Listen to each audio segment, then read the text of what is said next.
Doesn't that look so fancy? Hi there, it's Lorene from Lorene's Bits and Pieces. So happy to have you with us today. And as you will have seen from the description of today's video, we are going to be doing a macaroni and cheese fancy, but on a budget. Because macaroni and cheese, as you know, is a fairly simple and easy meal to make. And yet you can make it a little bit fancy and not have to break the bank. And that's what I am going to share with you today. I'm so excited because this particular meal is something that my mum used to make without the fancy, but she used to make it, you know, to keep us hungry little tribe at bay for a little while after we finished school, or on the weekends was actually a really popular time for her to make macaroni and cheese for us. And I'm so looking forward to sharing this recipe with you. You don't have to get it out of a box. If you've got the basics, we've already done a white sauce before, so now we're going to add it to make it a cheese sauce. And there's a couple of little tweaks you have to do with the cheese sauce, but it's still so easy, so simple. And so without any further ado, let's get going. Okay, so first of all, we have to get our pasta ready. And this big pot here is what we're going to be cooking the pasta in, and this one will be the sauce. So of course we need to have our pasta, so we'll be using spirals today.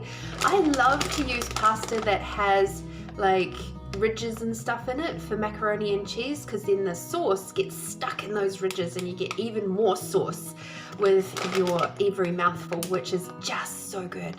So we'll be cooking some of that up today, and we'll get our water going.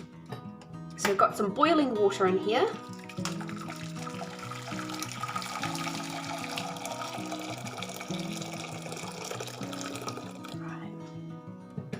Now, the next part of cooking pasta can be a little bit controversial. People will sometimes say you have to do it, sometimes you don't.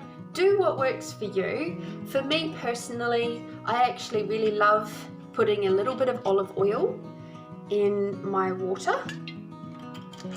Okay, so you do what works for you, all right?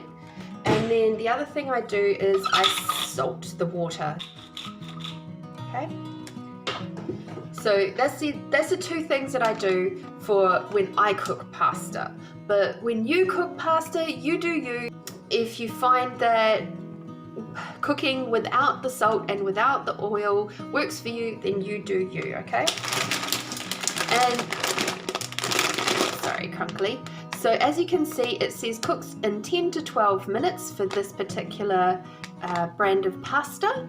Always check the packet to see how long it takes to cook. So I'm going to chuck about that much. It was about half a packet into there. Like I said, I just often when it comes to this meal, I work on feel rather than what is the measurements, but that's okay, you know. This is part of why I'm doing these series, is so that you too can feel like you've got the confidence to just play with these recipes as you would like. Next, we're going to be making the white sauce, or the cheese sauce, sorry. The cheese sauce on this side. I've turned on the element to medium high at the moment just to get that temperature up, because A, it's winter here in Adelaide, and B, the element takes a little while to heat up, so we'll get that going. Okay, now into this pot we will pop, I've popped about 25 grams of butter, which is a couple of tablespoons. So it's about 2.5 tablespoons of butter in there, and we'll let that melt. Alrighty, you can see the butter has now melted and is bubbling nicely. And what we're going to add to it is around about 2.5 tablespoons of flour. Just plain baking flour. Mix that in. Don't forget to drop down your temperature a little bit to about medium. A medium temperature. For me, that's a level 4.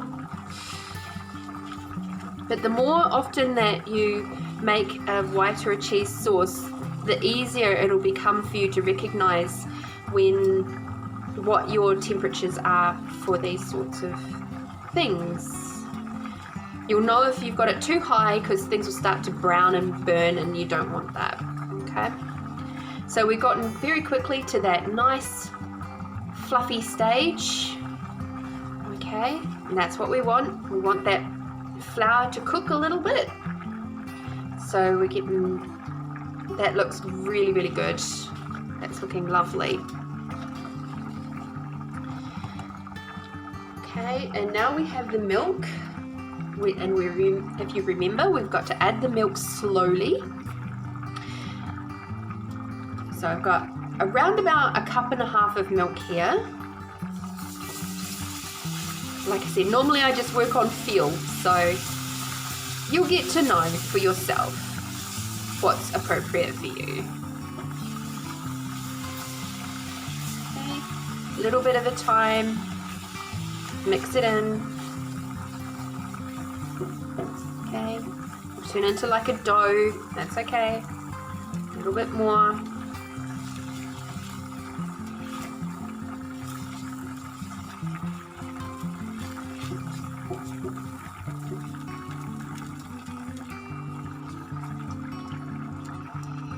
And working with a non-stick pan makes things really easy when making a white sauce or a cheese sauce.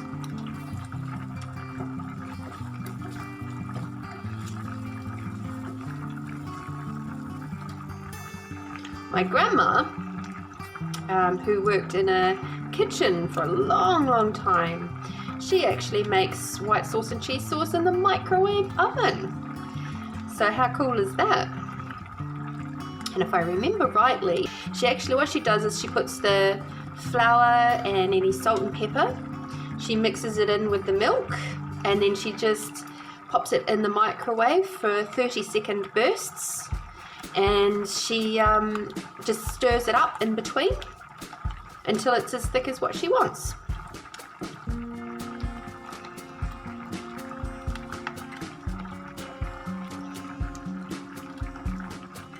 Because some people, I know, in apartment living, you don't always have a hot plate that you can work with. Sometimes it is only microwave cooking, and so microwave cooking might not be as restrictive as you might have thought, you know.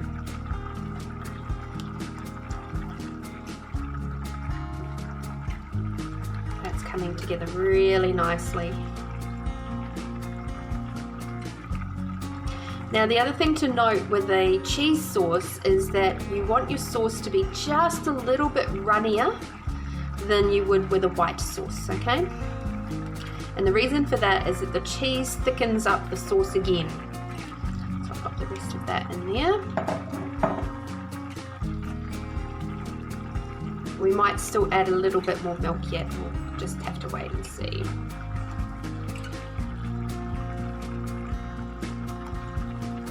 Looking pretty good so far.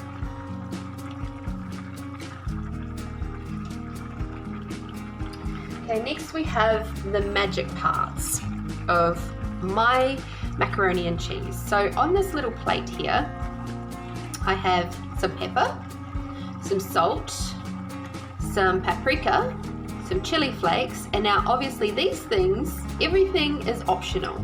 You work with what works for you. I love a bit of chili in my meals. I also love paprika in macaroni and cheese. Then over here, I have a granulated version of a chicken gravy. I have used chicken stock in the past, and that's worked really, really well. At the moment, I've just got this granulated chicken gravy in my cupboard, and so that's what I'm using. There's about a teaspoon there, there's about half a teaspoon there, there's about a quarter of a teaspoon there, half a teaspoon there and about 1/4 teaspoon of chili flakes. All right, so this all together can now go into here just like that.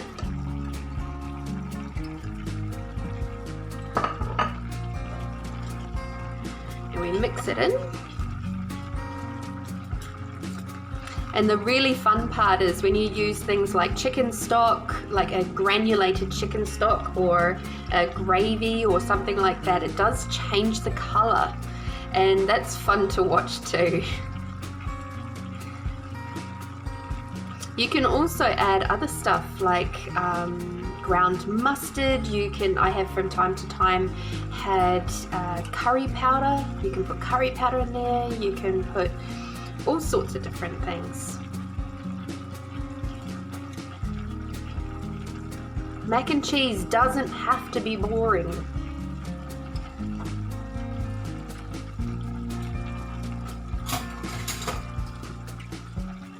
Make sure we give that pasta a little bit of a stir up. Make sure that the top stuff gets to the bottom. Oh, might need a bit more water in there, Lorene.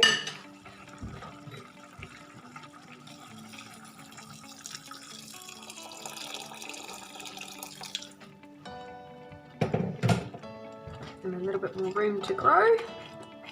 Oh, look at that. Beautiful. And the reason why I added all of those flavorings now before I put the cheese in there is so that it gave time for those granulated, that chicken stock, or the chicken gravy in this case, to actually blend in and dissolve into the sauce. Now we can pop our cheese in there. I've got about a cup of cheese. Take just grated tasty cheese. It's fairly firmly packed in there, as you can see. Come out, cheesy friend. There we go. And stir that in. We might want to just drop that temperature right down. Just stir it until it is all melted in.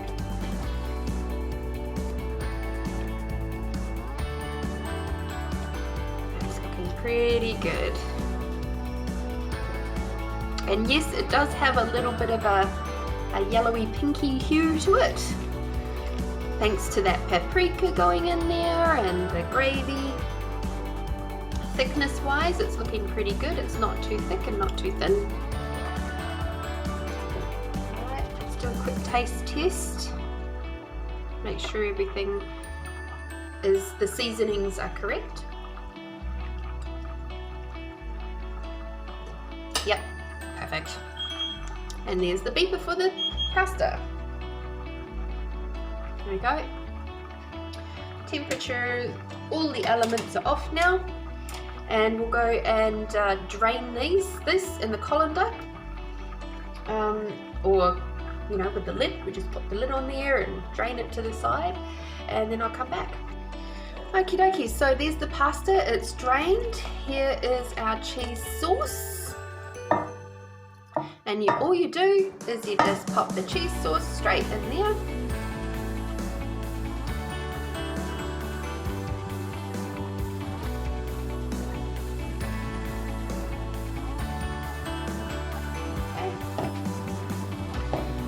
Mix that in.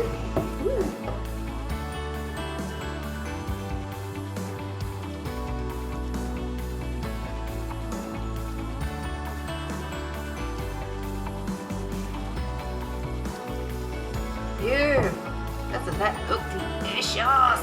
Yum! Alright, and now what we're going to do is the next part, which is the fancy part. But before we do that, I'm going to show you a handy little hint. So for this handy little hint, I want to show you the pot with the cheese in it. Now, if you go and try and wash this with your regular brush, your dish brush, and your hot water, you're going to find that the cheese sticks to the brush, and it's a pain in the bum to actually try and get off again. So here's the handy hint. We have the cold water. Soak your pan first in cold water. Okay? And what that does is solidifies the cheese and makes it so that it's not going to stick to the dish brush. Alright, so that's a handy little hint for you. And even when washing your grater and stuff like that, just give it a little go under the cold water first with the scrubbing brush, and then it won't stick. Okay? Alright, now we're up to the next part of how to make this mac and cheese, which is already pretty fancy at this stage, taste even better. So what we're going to do is we're just going to pop a bit of that on the side here, or in the plate.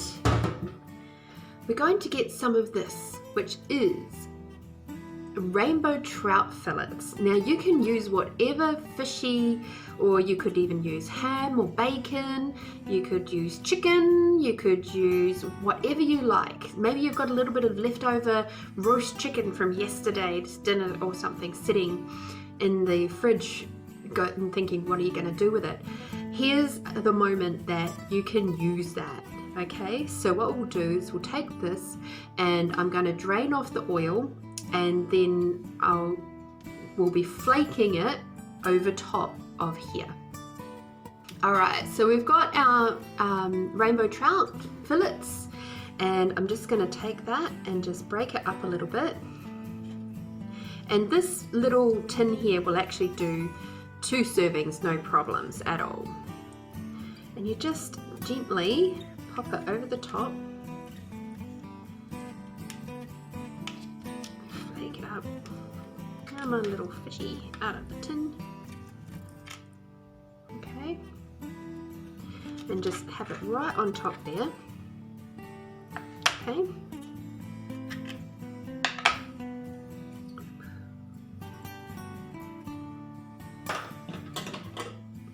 And then there's one other final step, just to give it that extra piece of je ne sais quoi. Here we go, there is the extra little piece.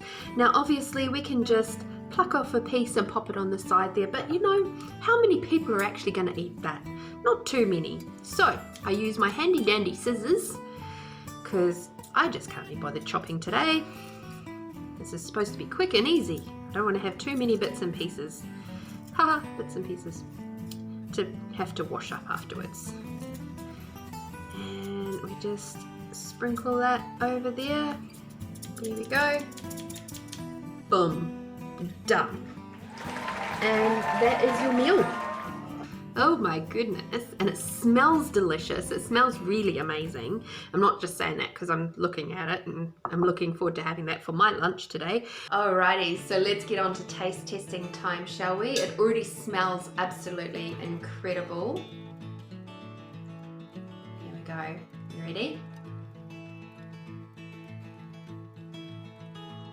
Mmm.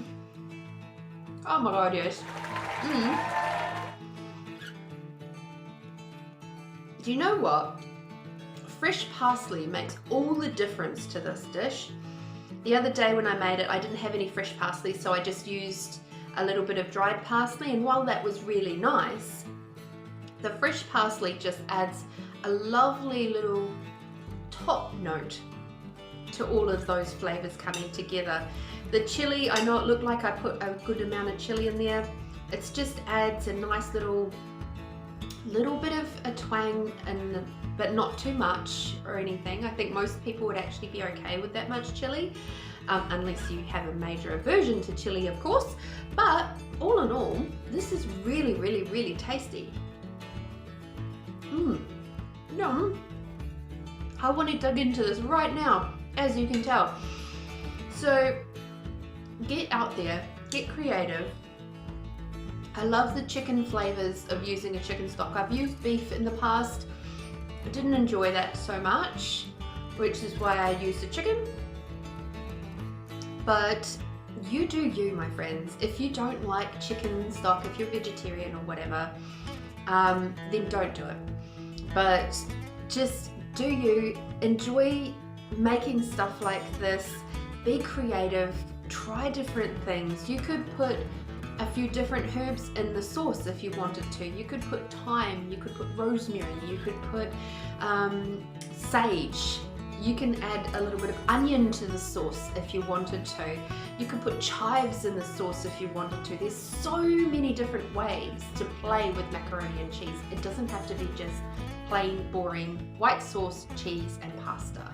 And that's one of the reasons why I don't particularly like store-bought mac and cheese. It's something that there's just not enough flavors in there for me, and I don't really feel like it's as hearty and nourishing as if I've made it myself. So, and also when you make it yourself, you know exactly what's gone into it, so that makes a big difference for me too.